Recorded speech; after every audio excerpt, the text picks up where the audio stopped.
bilang na ang oras mo. Ito yung mga salitang maaaring naririnig natin, hindi bilang threat, no? O tawagin natin ay para ikaw ay takutin. Pero ito rin ay nagpapahayag ng katotohanan. Bilang na ang oras natin. Yun nga lamang, hindi natin alam kung kaano karaming araw yung ilalagi natin sa daigdig na ito. Pero maliwanag natin darating ang kamatayan. Ginawa yung wag natin kalimutan. Kaya nga, pinaanyaya ng ni Kapal. Sabi nga natin, wala naman kayo nabalitaan na hindi namatay sa daigdig na ito. Yung nga lamang, sabi nga, weather lang. Depende kung sino ang mauuna sa amin. At yun ay alin, tanging ang Diyos lamang ang nakakaalam. Walang sino mang may kapangyarihan na bumawi ng buhay ng tao.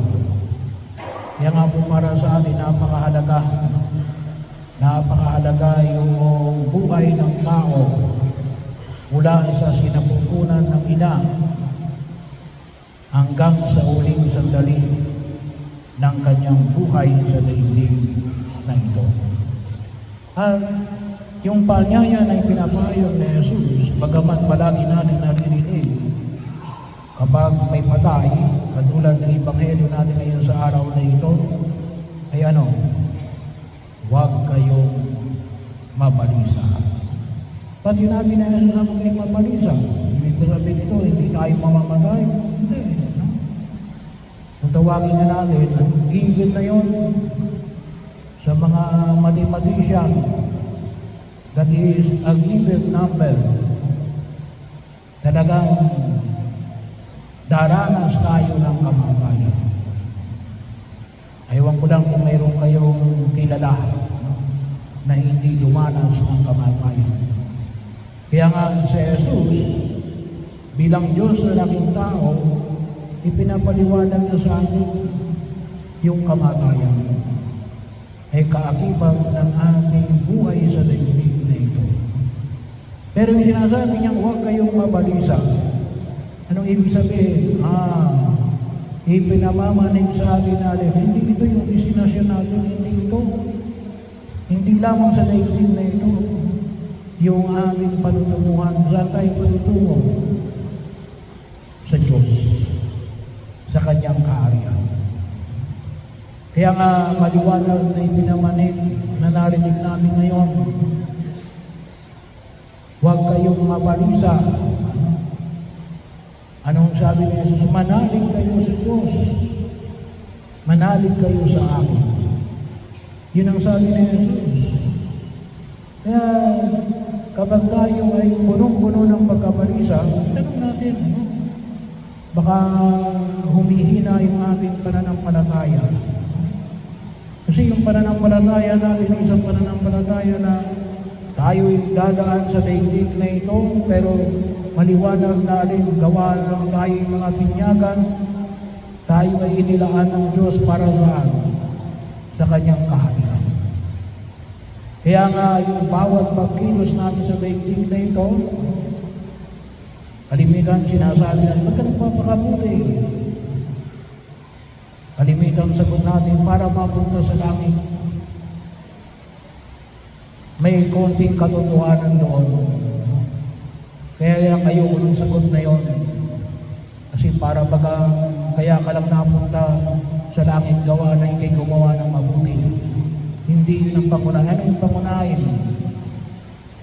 Dahil sa iyong pananampalataya, kaya ka napunta sa langit.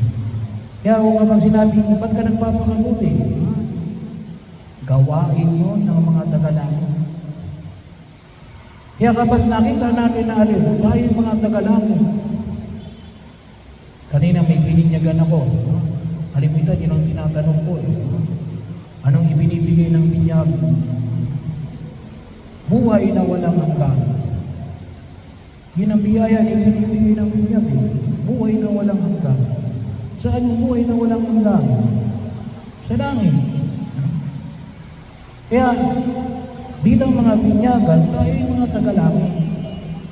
Kahit na narito pa tayo sa lupa.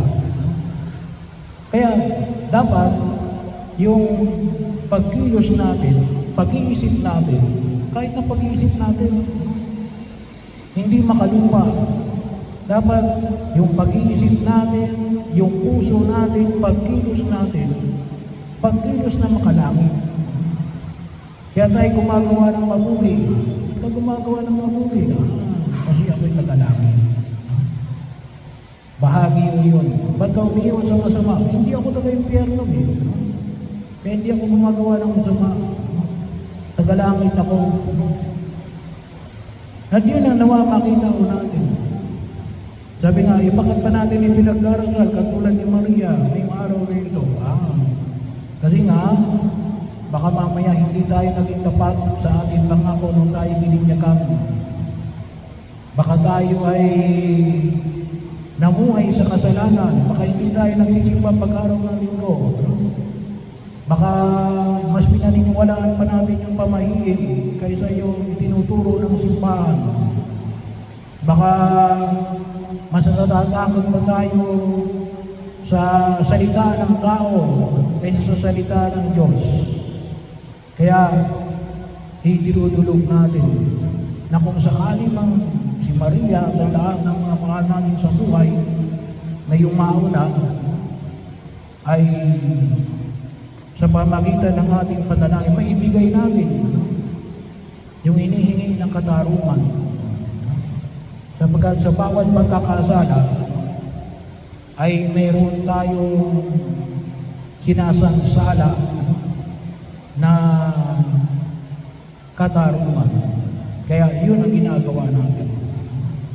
Pero yan sinasabi na Jesus, kaya nga bahagi yun. Pagpapahayag natin, bakit tayo gumagawa ng mabuti kahit mahirap ang mabuti? Kasi alam ko hindi ako pababayaan ng Diyos. Dito sa lupa para ng